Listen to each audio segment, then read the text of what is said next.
Buckle up, everybody, because today we're venturing into some seriously cosmic territory. We're going to be talking about reincarnation and karma and this fascinating concept called the Law of One.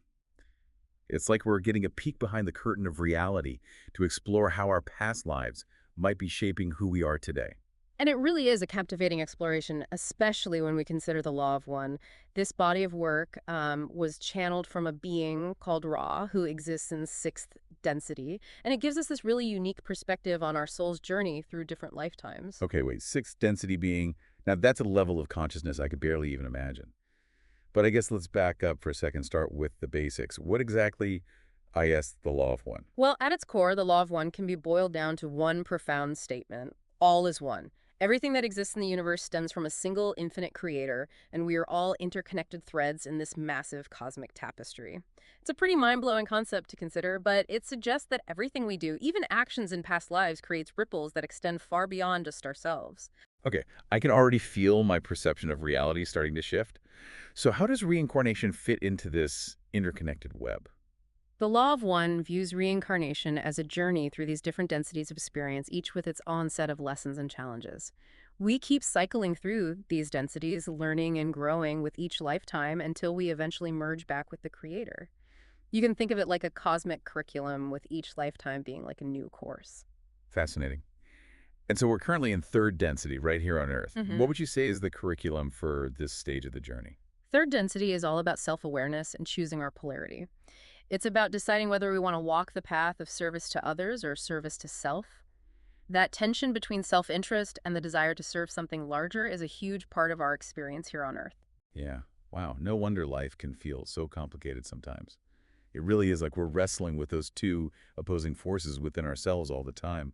But you mentioned these different densities. Can you tell me a little more about those? Is it like climbing a cosmic ladder with each level representing a higher state of consciousness? Yeah, you could say that the higher the density, the greater our understanding, compassion, and unity with the Creator. In fact, Ra, the source of the Law of One, is a sixth density being and is preparing to transition to seventh density in about 2.5 million years. It really puts our human lifespan into perspective. 2.5 million years. Talk about a long game. So what can we learn from a being that's millions of years ahead of us on this evolutionary journey? Well, Ra's teachings offer us a glimpse into the possibilities that await us as we evolve. They emphasize the importance of love, compassion, and understanding as the driving forces of our spiritual growth. These principles are not only key for future densities, but also for navigating our current reality here in third density. Okay, I think I'm starting to see how all of this connects, but let's talk about karma. I've always thought of karma as this kind of cosmic scorecard, like the universe is keeping track of all of our good deeds and bad deeds. How does the Law of One approach karma?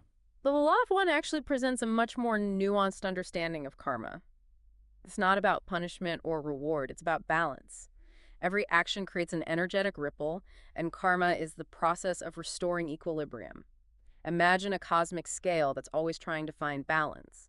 Sometimes that means experiencing the consequences of our actions, but it's always an opportunity for learning and growth, not retribution.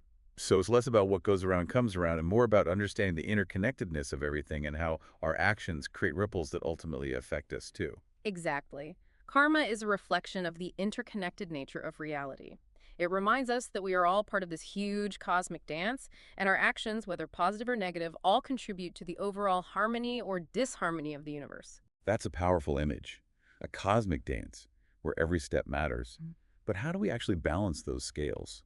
Is it about trying to do good deeds to outweigh the bad? It's not really about keeping score. It's more about understanding the motivations behind our actions. The Law of One emphasizes that even seemingly negative experiences can be catalysts for growth opportunities to learn and evolve. It's about how we choose to respond to those challenges and how we choose to learn and grow from them. That's a really interesting perspective. It's not about being perfect or avoiding making mistakes. It's about seeing those experiences as opportunities to evolve, which makes you think about all of the challenging situations that we've all faced in our own lives. Could those be chances to work through karma and come to a deeper understanding? Absolutely. It's definitely a possibility. The Law of One encourages us to view our experiences through this wider lens, recognizing the interconnectedness of everything, including our past lives. Wow, this is really blowing my mind wide open. We've already covered so much from the core principles of the Law of One to how karma actually works. But I'm really interested to learn more about how these concepts play out in our everyday lives. Can we delve into that a little bit more? Definitely. We can talk about how the law of one shines light on concepts like energy bodies and catalysts for growth.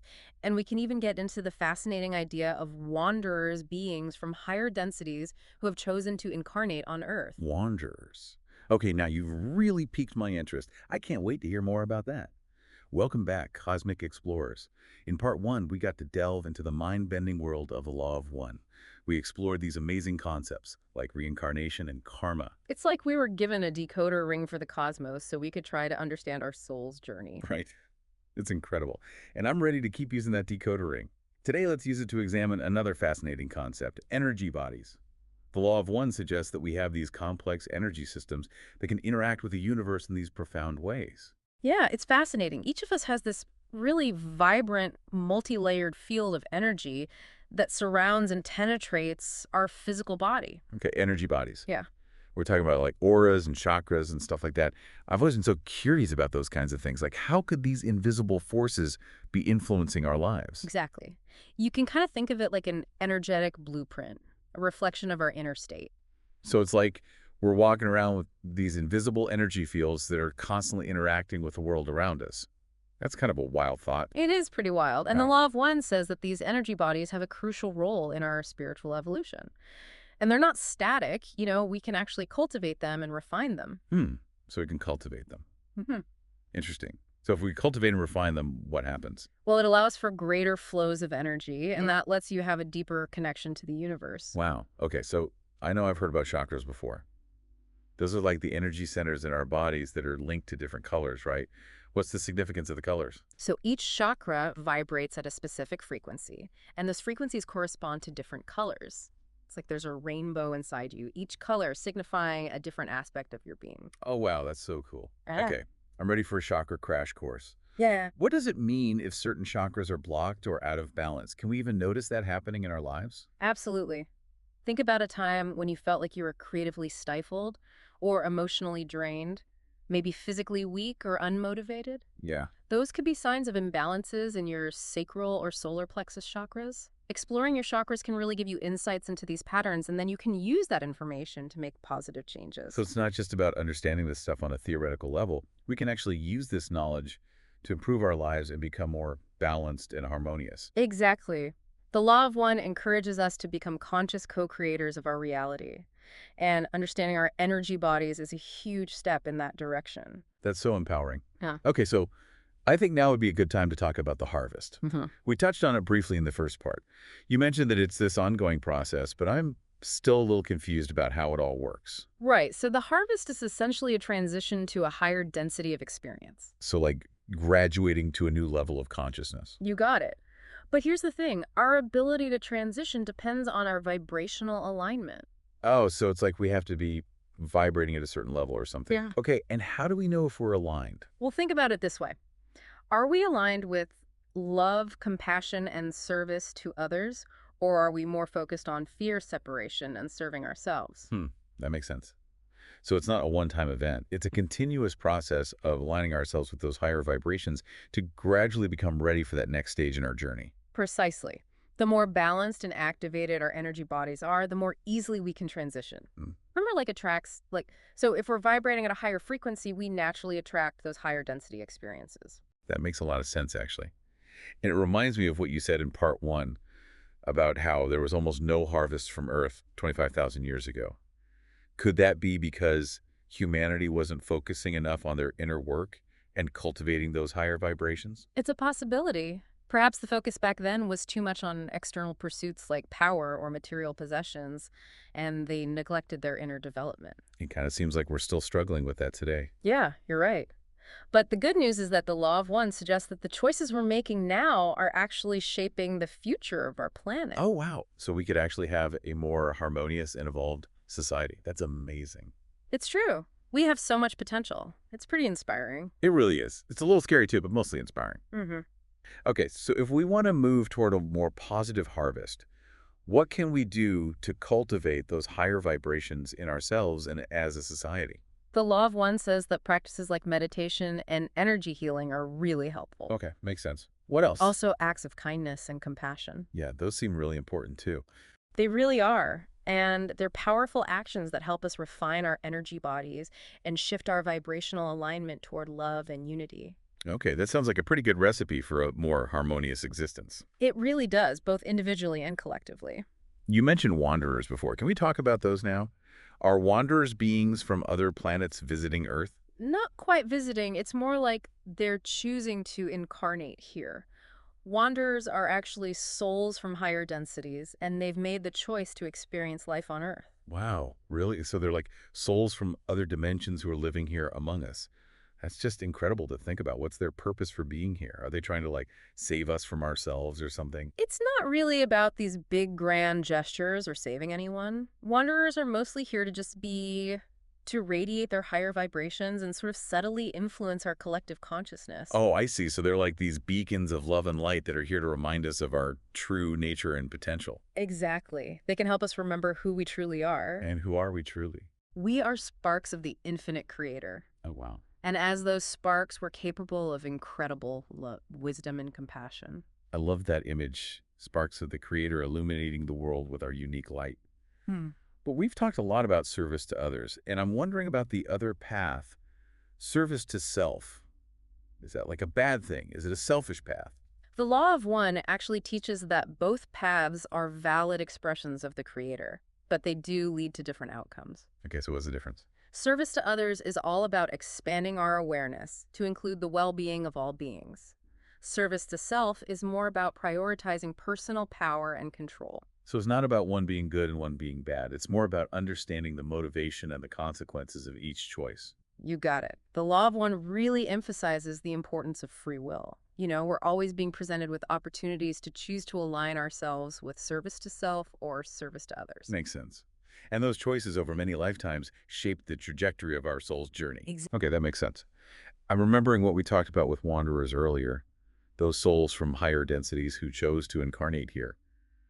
Would you say that wanderers are inherently aligned with service to others because they're from these more evolved realms? Typically, wanderers do come from densities where service to others is the dominant orientation, so they often carry that vibration with them into their earthly incarnations. Okay, so it makes sense that they would be more service to others oriented. It does, but even wanderers have free will. They're not forced to be one way or another. Oh, right, of course. So it's a choice they make too. Exactly. And sometimes they can even choose to align with service to self, especially if they get caught up in the denser energies of our planet.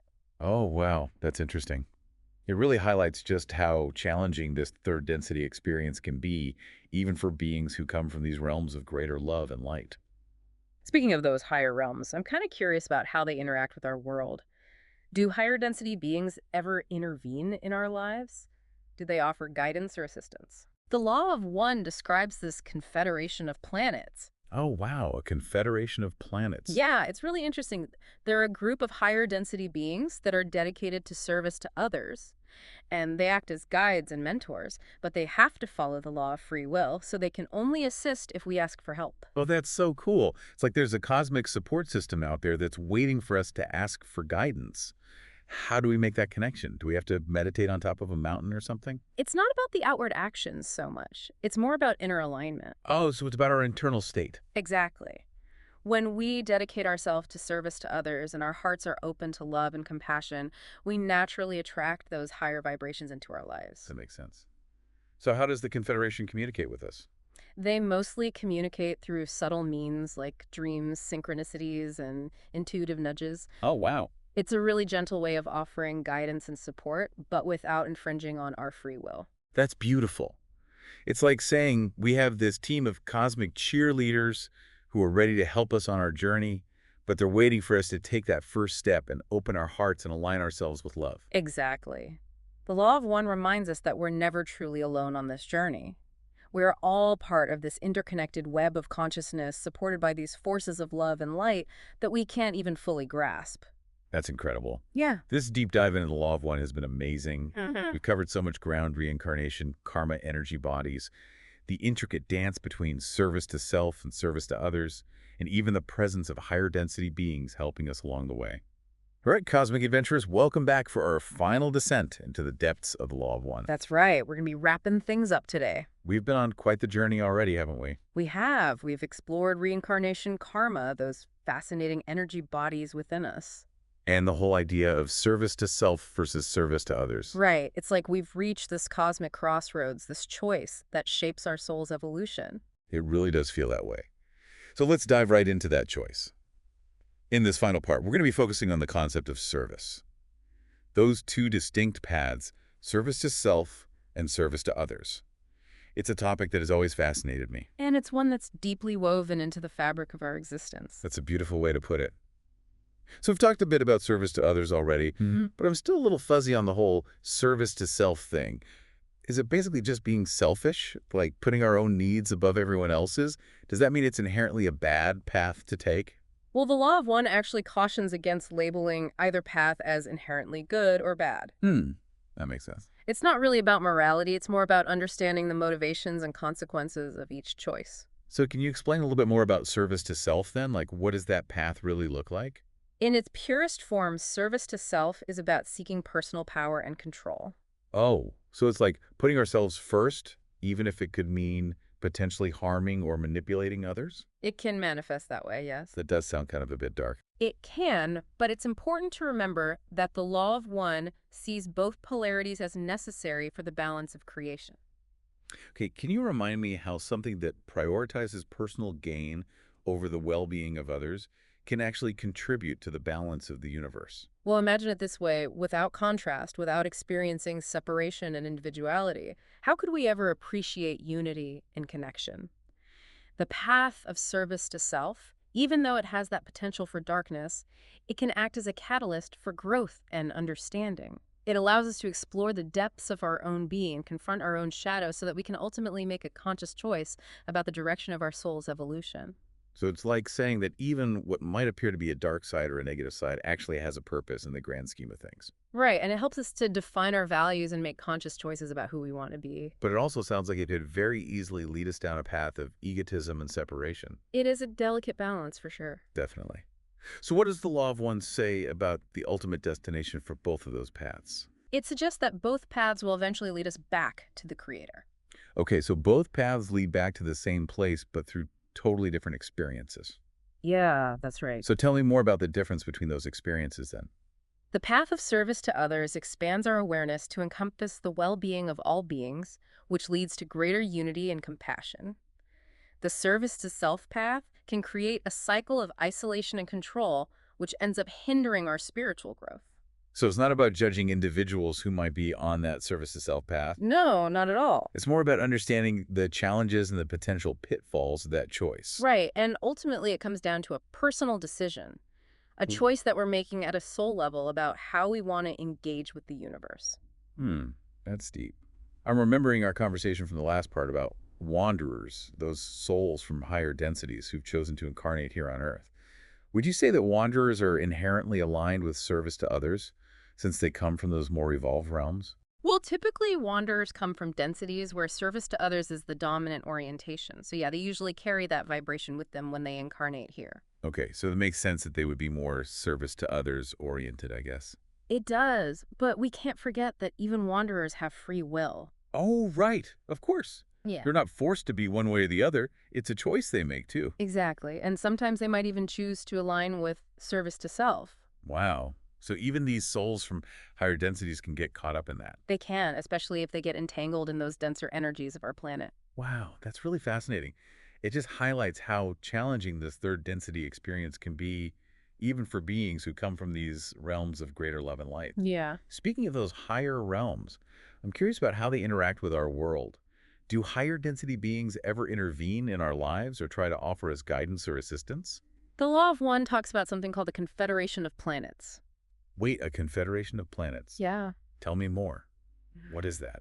It's a group of higher density beings that are dedicated to service to others. Oh, wow, that's so cool. And they act as these kind of guides and mentors to us, but they are bound by the law of free will, so they can only help us if we request it. Oh, that's interesting. So it's like a cosmic support system just waiting for us to reach out and ask for guidance. Yeah. How do we make that connection? Do we have to do anything special? It's less about outward actions and more about inner alignment. So what does that mean? When we dedicate ourselves to service to others and when our hearts are open to love and compassion, We naturally attract those higher vibrations into our lives. Okay, that makes sense. So if we're vibrating at that higher frequency, then the Confederation will notice us and help us. Yeah, you could say that. So how do they communicate with us? They usually use subtle ways like dreams, synchronicities, and intuitive nudges. Wow, that's pretty cool. It is. It's a gentle way of offering guidance and support without interfering with our free will. So it's like we have this team of cosmic cheerleaders ready to help us on our journey. But they're patiently waiting for us to take the first step and open our hearts and align ourselves with love. Exactly. The law of one emphasizes that we're never really alone on this journey. We are all part of this incredible interconnected web of consciousness supported by these amazing forces of love and light that we can't even fully comprehend. That's so beautiful. Wow, this has been such an incredible deep dive into the law of one. We've explored so many mind-blowing ideas: reincarnation, karma, energy bodies, the intricate bands between service to self and service to others, and even the presence of these higher density beings guiding and supporting us. It really does feel like we've glimpsed a whole new dimension of reality, a universe that's pulsating with love and interconnectedness. It is mind-blowing. And I think the most important takeaway from all of this is that the law of one isn't just a philosophy, it's an invitation. It's an invitation to see ourselves as part of something much greater, to align our actions with love and compassion, and to step into our roles as conscious co-creators of a more harmonious and evolved reality. That's such a powerful message. It's a call to action, a reminder that the choices we make matter, not just for our own individual lives, but for the evolution of our entire planet. Hmm. So as we wrap up this deep dive into the law of one, let's all ask ourselves a question. What choices can we make today in this very moment to align ourselves with the principles of the law of one?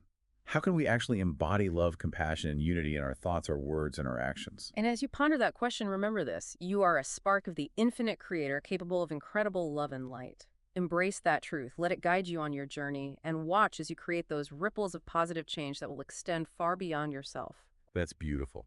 Thank you so much for joining us on this exploration of the law of one. May your journey be filled with love, light, and the wisdom of the universe. Until next time, keep seeking, keep exploring, and keep shining brightly.